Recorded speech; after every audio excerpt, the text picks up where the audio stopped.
ომი მშვიდობაა, უბიცობა სიბრძნეა, მეგობარი აქტი, რაღა ოხრობაა.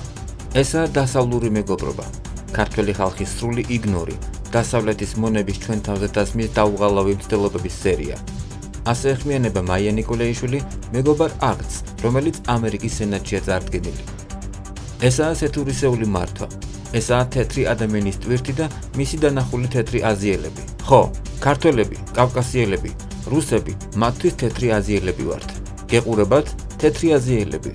შეშლილების ის საბავშვო მატარებელი, ევროპაში რომ მიდის ჩუკუ-ჩუკუს ძახილით და ადგილზე რომ დგას, რუს თავაზე რომ ჩამოდგება ხოლმე გრაფიკით 19 საათზე.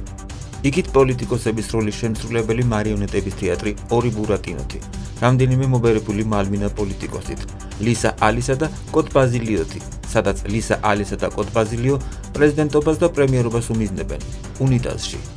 აი ეგაა მეგობარი აქტი. აქტია რა, გაუკუღმართებული, მაგრამ რატომღაც მეგობარი ჰქვია. ნუ მან თხომ მოსულა და წასულა და ნუ როგორცაა. წერს მაია ნიკოლეიშვილი სოციალურ ქსელში.